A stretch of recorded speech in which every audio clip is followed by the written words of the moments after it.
السلام علیکم ناظرین، ایمرا ٹی وی سے میں ہوں ملائکہ نزاکت۔ آج کا ہمارا موضوع ایک ایسی قوم ہے جس نے کمال سے لے کے زوال تک، برتر سے لے کے بدترین تک کا سفر طے کیا۔ ایک کے بعد ایک کی گئی غلطیوں اور کوتاہیوں کے باوجود بھی اللہ تعالیٰ نے انہیں آسائشوں اور نعمتوں سے محروم نہ رکھا۔ یہ قوم بنو اسحاق، بنی اسرائیل، المعروف آل یہود ہے۔ یہ قوم ادبی اقلیت رکھنے کے باوجود بھی طاقتور اور دولت مند ہے، جو پوری دنیا پر غلبہ حاصل کرنا چاہتی ہے۔ تو جی ناظرین، ہمارے ساتھ موجود ہیں سینئر صحافی احمد خالد صاحب۔ تو ہم ان سے پوچھتے ہیں کہ ان کا اس بارے میں کیا اظہار رائے ہے۔ السلام علیکم سر۔ وعلیکم السلام۔ کیسے ہیں آپ؟ اللہ کا شکر۔ بہت شکریہ آپ کا اپنا قیمتی وقت ہمارے لیے نکالنے کے لیے۔ میں آپ سے یہ جاننا چاہوں گی کہ یہ جو یہودی ہیں یہ کون ہے اور کہاں سے آئے ہیں اور ان کا اصل مقصد کیا ہے؟ دیکھیں، سب سے پہلی چیز تو یہ کہ یہ جو یہودی ٹرم ہے اس کی ہمیں دو وجوہات ملتی ہیں، ایک اسلامک حوالے سے، ایک تاریخی حوالے سے۔ حضرت یعقوب علیہ السلام اللہ تعالیٰ کے برگزیدہ پیغمبر تھے اور حضرت اسحاق کے بیٹے تھے، اور حضرت اسحاق جو ہیں وہ حضرت ابراہیم علیہ السلام کے صاحبزادے تھے۔ حضرت ابراہیم علیہ السلام کے دو صاحبزادے تھے، ایک حضرت اسماعیل، ایک حضرت اسحاق، دونوں اللہ کے پیغمبر تھے۔ حضرت اسحاق کی جو بیٹے تھے ان کے، حضرت یعقوب علیہ السلام، ان کے 12 بیٹے ہوئے، ان میں حضرت یوسف علیہ السلام، حضرت بنیامین، باقی ان میں ایک بیٹے کا نام یہودا بھی تھا۔ جو یہ یہودا ہے حضرت سلیمان علیہ السلام کے دور کے بعد، اس وقت تک جو یہودی جو قوم تھی جسے اس وقت تک بنی اسرائیل کہا جاتا تھا، اس سے پہلے بنی اسحاق بھی کہا جاتا تھا، کیونکہ حضرت اسحاق کے بچے حضرت یعقوب اور ان کی پھر آگے یہ اولاد۔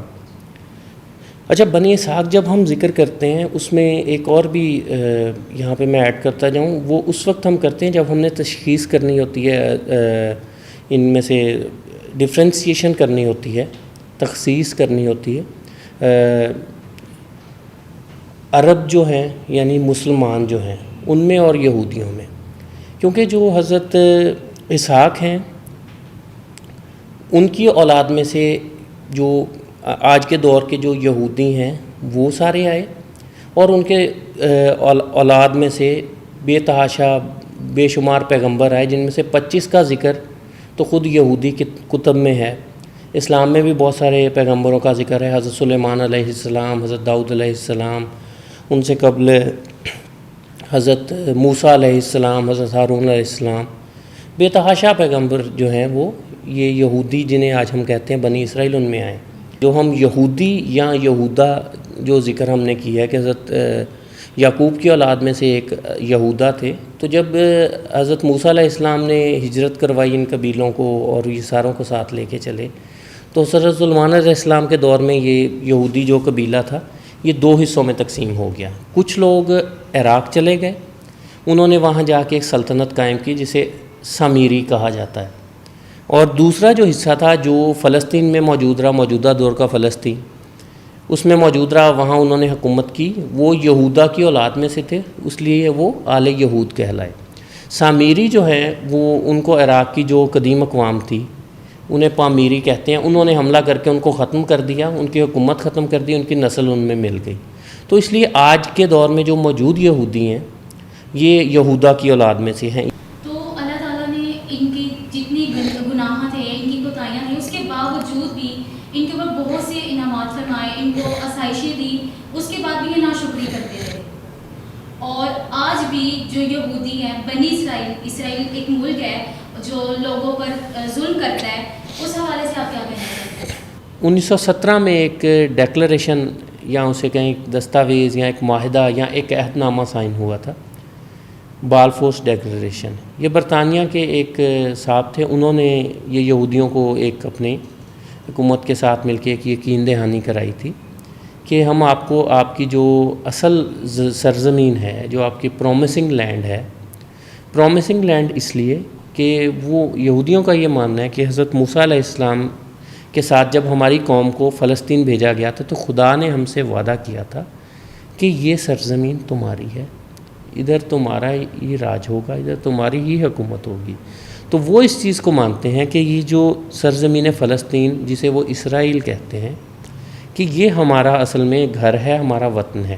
آہستہ آہستہ یہودی پوری دنیا سے اکٹھے ہو کے یہاں جمع ہونا شروع ہوئے، جس کی بنیاد پہ جو اس وقت اقوام متحدہ تھی 1948 میں، اس نے یہودیوں کے ایک پریشر میں کہہ سکتے ہیں کہ حالانکہ آبادی ان کی کم تھی، انہیں زیادہ رقبہ دیا گیا، اور فلسطین کے رہنے والے جو فلسطینی تھے ان کو کم رقبہ دیا گیا۔ تقریباً 45% فلسطینیوں کو دیا گیا، 55% یہودیوں کو دیا گیا۔ لیکن اس میں بڑی سازش یہ کی گئی کہ فلسطین کو 3 حصوں میں بانٹ کے دیا گیا تاکہ ایک متحد سلطنت نہ بن سکے، اور کل کو اس کے حصے بکھرے ان پہ بھی قبضہ ہو سکے۔ تو جو یہودی ہیں ان کے خیال میں وہ ظلم نہیں کر رہے، وہ اپنی جو پرومسنگ لینڈ ہے، اپنی جو سرزمین ہے، اس کا قبضہ واپس حاصل کر رہے ہیں۔ جو یہودی ہیں اب موجودہ زمانے میں وہ کس کی شریعت پر عمل کر رہے ہیں؟ کہ یہودیوں کے مطابق ہم تورات کو مان رہے ہیں اور جو موسوی شریعت ہے اس پہ عمل پیرا ہے۔ اب یہودیوں نے دعویٰ ضرور یہ کیا ہے کہ ہم تورات کو مان رہے ہیں، لیکن معاملہ یہ ہے کہ یہودیت میں جو موجود تورات ہے اس کے بھی زمانہ قدیم میں بہت سارے نسخے مختلف رہے ہیں، جن میں لکھنے میں اختلاف ہے، جن میں کسی نسخے میں کوئی چیز شامل ہے، کسی میں سے کوئی چیز نکال دی گئی ہے۔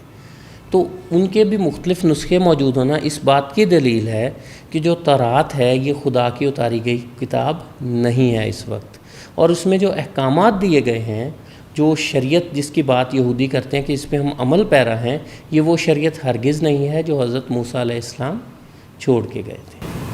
تو جو یہ یہودی ہیں اور وہ اتنی طاقت رکھتے ہیں، تو وہ فلسطین پر حملہ کر کے کیا وہ پوری دنیا پر غالب پا سکتے ہیں یا پانا چاہتے ہیں؟ اصل میں ان کا مقصد فلسطین پہ صرف حملہ نہیں ہے، ان کا مقصد ہے دنیا پہ غلبہ پانا۔ اس کے لیے ان کی جو ایک پاتھ وے ہے، جو ان کی کچھ شرائط ہیں جن کو ان کے خیال میں پورا کر کے دنیا پہ غلبہ پایا جا سکتا ہے، وہ ان میں ایک تو ہیکل سلیمانی کی تعمیر ہے۔ اس کے لیے جو پہلے جو شرطیں ہم نے مکمل کرنے کی بات کر دی کہ سرخ بچڑوں کو وہاں لانا، ان کو کرنا، اور جو موجودہ جو مسلمانوں کی تعمیرات ہیں جو وہاں موجود ہیں ان کو گرانا بھی اس میں شامل ہے۔ وہ گریں گی تو نئی تعمیرات ہوں گی نا۔ تو ایک تو یہ ہو گیا، دوسرا یہ ہے کہ وہ اپنے، کیونکہ قلیل قوم ہے، تھوڑی تعداد میں، پوری دنیا میں کچھ کروڑ یہودی موجود ہیں، دنیا کی آبادی اربوں میں ہے، تو ان کے نزدیک اپنا جو ڈیفنس ہے، اپنا دفاع ہے، اس کے لیے ٹیکنالوجی اور جو دیگر چیزیں ہیں ان میں بہت زیادہ مہارت حاصل کر لینا، دولت دنیا بھر کی جو ہے اس کو قابو کر لینا، یہ بھی ایک طریقہ ہے دنیا پہ غالب ہونے کا اور قابو پانے کا، تو وہ یہ بھی اختیار کر رہے ہیں۔ صرف یہودیوں پر ہی اللہ تعالیٰ نے انعامات مطلب کہ ان کو دیے تھے، یا ایسے دوسری قومیں بھی ہیں جن کو اللہ تعالیٰ نے انعامات اور بہت سی آسائشیں دی تھیں بنی اسرائیل کے علاوہ؟ ظاہر سی بات ہے اللہ تعالیٰ رب کریم ہے، عنایات تو مختلف قوموں پہ مختلف طریقوں سے بہت سی دی گئی ہیں، جیسے حضرت صالح علیہ السلام جو ہیں ان کے اونٹنی کا ذکر آتا ہے۔ کچھ قومیں تھیں ان کو طاقت بہت زیادہ دی گئی۔ آج بھی ہم دیکھتے ہیں کہ قدیم دور کے ایسے پہاڑوں میں گھر بنے ہوئے ہیں جن کے جو بہت آج کے دور میں بھی بنانا مشکل ہے۔ اسی طرح ہم مصریوں میں دیکھتے ہیں، ان میں میتھمیٹکس کا، جیوگرافی کا، الجبرا کا نالج بہت اچھا تھا، جس کی وجہ سے ہم یہ بنے ہوئے دیکھتے ہیں، ان کے اہرام جو ہیں وہ بنے ہوئے دیکھتے ہیں۔ تو اللہ تعالیٰ نے تو ہمیشہ ہر قوم پہ عنایت ہی کی ہے، رحمت ہی کی ہے۔ وہ اپنی سرکشی کی وجہ سے قومیں تباہ ہوئیں یا ان کو زوال آیا۔ تو یہودیت کا ہم اگر ذکر کریں تو ہاں، اس میں حقیقت ہے کہ اس قوم پہ رب کریم نے کچھ ایسی نعمتیں نازل کیں، کچھ ایسی عنایات کیں جو شاید کسی پہ بھی نہ کی گئیں۔ اور سب سے بڑا انعام یہ تھا کہ جب بھی یہ راستے سے ہٹتے تھے، بھٹکتے تھے، تو اللہ پاک انہیں بجائے عذاب نازل کرنے کے، بجائے انہیں تباہ و برباد کرنے کے، انہیں راہ راست پہ لانے کے لیے ان میں پیغمبر بھیجتے تھے، رسول بھیجتے تھے جو انہیں راہ ہدایت پہ لائیں، سیدھے راستے پہ لائیں۔ یہ بار بار بھٹکے، انہوں نے بچھڑے کی عبادت کی، انہوں نے حضرت عزیر جن کا ہم ذکر کرتے ہیں ان کو خدا کا بیٹا کہا، ان کی عبادت کی، انہوں نے حضرت موسیٰ علیہ السلام کے ساتھ جا کے لڑنے سے انکار کیا، جو موجودہ فلسطین جس کو کہتے ہیں پرومسنگ لینڈ، اس پرومسنگ لینڈ کے لیے جب اللہ پاک نے کہا کہ جا کے آپ ان قوم سے لڑو جو موجود ہے وہاں پہ حکمران اس سے لڑو، تو انہوں نے بجائے لڑنے کے کہا کہ جاؤ موسیٰ تم اور تمہارا خدا ان سے لڑ لے، ٹھیک ہے. تو وہ انہوں نے اس کا بھی کفران کیا کہ وہ جس کو پرومسنگ لینڈ کہتے ہیں وہ اللہ نے وعدہ اس صورت میں کیا تھا کہ جاؤ اور اسے فتح کرو تو اللہ تعالیٰ تمہیں ان پہ فتح دے گا، غلبہ دے گا، جنگ کرو. انہوں نے جنگ نہیں کی. وہ حضرت موسیٰ علیہ السلام جو ہے ان کو اللہ تعالیٰ نے پھر جب یہ بھٹکتے رہے صحرا میں، پھر حضرت موسیٰ علیہ السلام نے ان کے لیے دعا کی، پھر ان کو جو ہے وہ ہدایت ملی، ان کو نجات ملی اس چیز سے، پھر یہ واپس آئے. تو یہ ایک دور نہیں ہے، بہت ساری نعمتیں کی گئیں ان پہ، بہت سارے انعامات کیے گئے، بہت سارے اللہ تعالیٰ نے فضل اپنے کیے. تو یہ جو یہودی قوم ہے پہلے بھی ان پہ بہت سے الزامات لگائے گئے ہیں، موجودہ زمانے میں بھی ان کو سازشی اور ظالم کہا جاتا ہے. کیا یہ حقیقت ہے کہ انہوں نے پہلے بھی سازشیں کی ہیں؟ اچھا، سازش کا ہم ذکر کرتے ہیں نا، تو سازش میں یہ جو سرکشی ہے، اپنے اندر اپنے اللہ تعالیٰ کے احکامات پہ عمل نہ کرنا، یہاں تک محدود نہیں ہے. دوسرے جو مذاہب ہیں ان کو مسلسل نقصان پہنچانا، ان کے اندر بھیس بدل کے داخل ہو کے ان کی تعلیمات میں فرق ڈال دینا، تحریف کر دینا، یہ بھی ایک یہودیوں کی سازش رہی ہے، ہمیشہ سے رہی ہے. اور اس کو نہ صرف مسلمان کہتے ہیں، عیسائی بھی مانتے ہیں اس سازش کو، کہ اس طرح کی سازشیں یہودی کرتے رہے ہیں. اور پھر عیسائیوں نے ان پہ یہ بھی الزامات لگائے کہ یہ سود خور ہے، اور یہ الزام سچ اس طرح سے ہو گیا کہ یورپ میں سود دینے والے یہ یہودی ہوتے تھے. ان کے سود کے ادا نہ کرنے کی وجہ سے لوگ جو ہے وہ خودکشیاں کر لیتے ہوتے تھے. کہ پوری دنیا کی جو حقیقی دولت ہے، جو سونا چاندی ہے، جس کو ریئل ویلتھ کہتے ہیں، اس کو یہودی اکٹھا کر رہے ہیں. اور جو آپ کو کچھ کاغذ کے ٹکڑے پکڑا رہے ہیں، اس میں آپ ڈالر کی بھی مثال لے سکتے ہیں کہ کچھ ممالک ہمارے آج کے دور کے ڈالر میں اپنے فارن ریزروز رکھتے ہیں. اگر ڈالر کی آج ویلیو ختم ہو جائے، ڈالر ڈی ویلیو ہو جائے، تو ان حکومتوں کے ہاتھ میں، ان ممالک کے ہاتھ میں بھی کچھ نہیں آئے گا، کاغذ کے چند ٹکڑے آ جائیں گے. گزشتہ صدی میں ان پہ جو الزامات لگے نا، ان میں ایک بڑا الزام لگا تھا یہودیوں پہ، اس کو ہم یہودی پروٹوکولز کے نام سے جانتے ہیں. کہ کہا جاتا ہے کہ ایک یہودیوں کی ایک جو خفیہ تحریک ہے، صہیونیت جسے کہتے ہیں.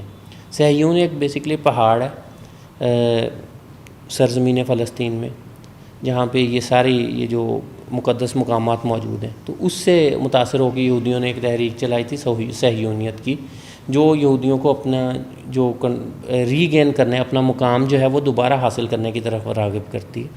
تو صہیونیت کا جو ہے وہ کہا جاتا ہے ایک موٹو تھا. انہوں نے ایک کتاب لکھی کہ ہم دنیا پہ کس طرح سے غلبہ پائیں گے. اس کتاب میں بہت ساری باتوں کا ذکر تھا. اس کو پروٹوکولز کا نام دیا جاتا ہے کہ 33 پروٹوکولز بنائے گئے تھے، 33 اس کے باب بنائے گئے تھے کہ مختلف شعبوں میں مختلف طریقوں سے کس طرح دنیا پہ غلبہ پایا جائے گا. تو اس کو بھی ایک یہودیوں کی سازش کہا جاتا ہے. تو یہ کچھ ہیں سازشیں جن کا ناقدین جو ہے یہودیوں کو ذمہ دار ٹھہراتے ہیں. جی ناظرین، آپ نے محمد احمد خالد کی معلومات سے بھرپور گفتگو سنی. امید کرتی ہوں آپ کو پسند آئی ہوگی. اگلے ایپیسوڈ تک کے لیے اجازت دیں. اللہ حافظ.